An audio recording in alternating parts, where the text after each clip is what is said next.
Trump, this is not why we voted for you. We didn't vote for you to do this. We didn't vote for you to ruin our 401k. We didn't vote for you to take down the stock market. We voted for you to be bigoted towards trans people. That's why we voted for you. Why are you doing this to us? It's so interesting to watch and hear people say that, right?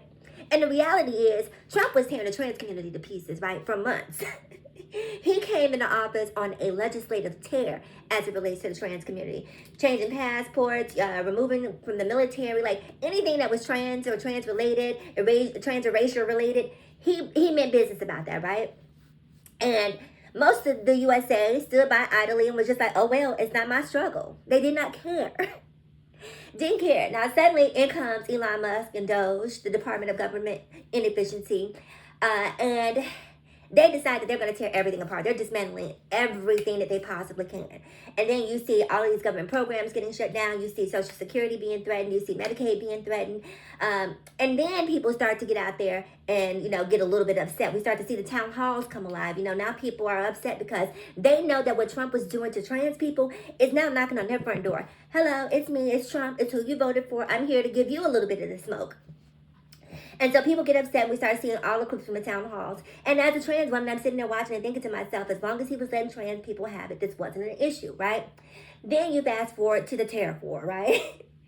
Now, the tariff war was the last straw, right? When the tariff war happens, now you see people out in the streets. They're marching. They're protesting Tesla or Tesla. They're even vandalizing Tesla dealerships.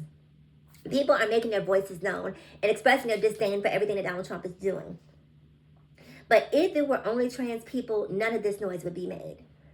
It is just really interesting because you can tell people till you're blue in the face that it may be my turn today, but it will be your turn tomorrow. It'll be my turn today. He's letting me have it today, sis. Help me. Fight with me. But people will not. They will just sit there and thoughts and prayer you to, oblivion. Now that it's their turn, and you see a lot of Black people and content creators online who's saying, I'm sitting this one out because we voted the right way. We voted for Kamala. We knew that this was coming. And you guys knew it was coming too. It's not like anything that Trump is doing right now is a secret. Project 2025 was literally in black and white. Kamala said it at every single rally she had. She said it at the debates. The information was out there. But everyone kept saying stupid stuff like, it's the lesser of two evils. If there is any phrase that I hate... it's that one right there. What do you mean it's the lesser of two evils? What mathematical equation are you doing that makes Donald Trump and Kamala Harris equivalent? What mathematical equation are you using? SO, philanderer, convicted felon, con man, failed businessman, habitual liar. The lesser of two evils? How did Kamala become evil? I'm confused. And it's so interesting to watch all of these people. Like I saw a Palestinian protester who got deported a couple weeks ago. They picked her up off the streets. I'm sorry, you guys, that there's part of me that's sorry that happened to her. And there's a part of me that's saying, oh, well. Because you guys wanted to poke the sleeping bear. You guys kept protesting at Kamala's rallies, but doing nothing at Trump's rallies, right? And you wanted Donald Trump in there. The Palestinians in Michigan went out and rallied against Kamala and voted for Donald Trump. So this is what you wanted. So my question is, why should I be upset when someone is being, exchange student is being taken off the street who is of Palestinian descent when this is what you guys voted for? You thought it was a game and it wasn't. And it's shocking to me, the disconnect that we see, because so much of where we are is, and I know you guys are going to hate me for saying this, but I'm just going to be honest, it's religion. Religion is what causes people to not be able to mind their business when it comes to trans people. Religion is what causes people to not be able to mind their business when it comes to the LGBTQIP plus community overall. Religion is also the source of a lot of bigotry and racism that happens in the world. Religion is also the source of a lot of sexism and misogyny that happens in the world. But you guys are steadfast and rock steady in being religious, right? And I can't stop you from being that. But at what point does logic begin to supersede religion? At what point does the logical button switch on and you just say to yourself, this doesn't make sense? Because no logical and reasonable person can look at Donald Trump and Kamala and say, it's the lesser of two evils. No logical and reasonable person can look at Donald Trump and say, this is what I want in a leader. And it's so interesting watching what's happening with these tariff wars, because This whole campaign, Donald Trump has been saying, you know, we want to bring masculinity back. Let's bring masculinity back. Where, you know, men are being emasculated and we're sick of it.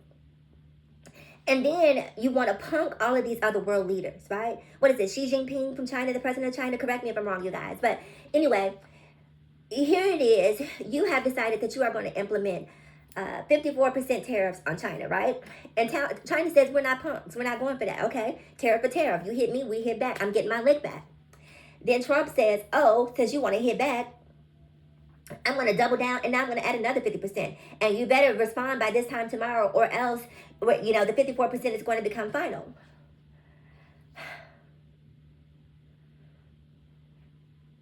I don't understand how people think that this is diplomacy. I don't understand how people think that this is a way to get things done. You can't bully people into compliance, right? Because no world leader wants to be perceived as weak.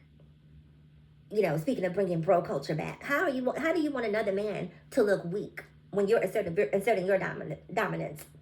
He's supposed to do what? Kowtow, capitulate, acquiesce to, you know, your demands and not stand up and have a backbone? Absolutely not. I would have no respect for China if they were to allow you to bully them into compliance. Diplomacy isn't how you get things done. And one of the biggest mistakes I think Donald Trump makes is that he just can't shut up. He doesn't know how to be quiet, right?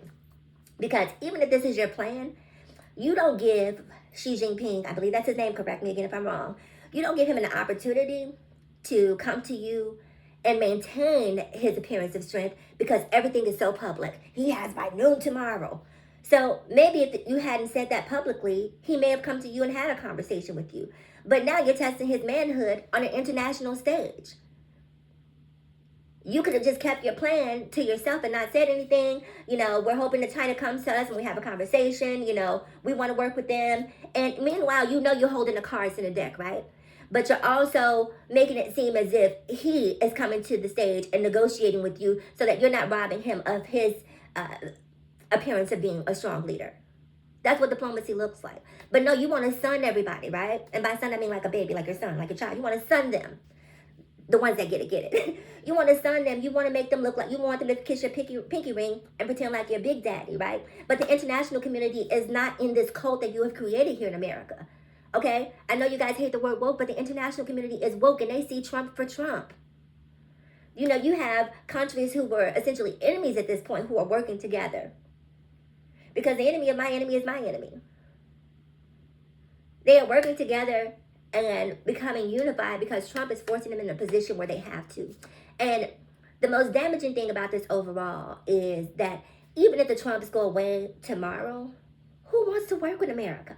It's so unstable. It's so unpredictable. You don't know from one day to the next, for at least the next 4 years, what America might do. He's so temperamental. He's so ebullient. He's so mercurial. You don't know what this man may do at any given moment. How do you put your country's GDP in the hands of a madman? You just cannot do it. So, all you people who voted for Donald Trump, you know, I'm not religious in any way, shape, or form, but when I look at what's happening to people, when I look at the just deserves, when I look at the poetic justice that people are getting, all of these Mexican and Hispanic people and Latinx people who voted for Trump because of their religious beliefs, and I'm seeing them deported, thoughts and prayers is all I can say. I saw there was a gay man that they recently deported to one of these El Salvadorian prisons. And I know that he must be terrified, and I hate that happened to him. But I hope he realizes that there was a large swath of his own community that put him in that place. Because, you know, they're super dogmatic, super religious, and they voted for Trump because a lot of them just have such a big problem with trans people. And I want y'all to keep this in mind. Trans people didn't start the tariff wars. Trans people aren't taking away your Social Security benefits. Trans people aren't talking about raising the price or adding tariffs to medication so you can no longer afford them. Trans people have nothing to do with this. I know that you guys strongly believe that trans people are the boogeyman and we are the ones who are ruining society, but for whatever reason, put your Bible down and open your eyes, girl. Put your Bible down and open up your eyes. Start using your logic. You know, if you believe in God the way that you say you believe in God, believe that he gave you the power to think for yourself. Because this is ridiculous. This man should not have ever won the first or the second time. But you guys double down on stupidity, and here we are again. I'll see you in the next video. Comment below.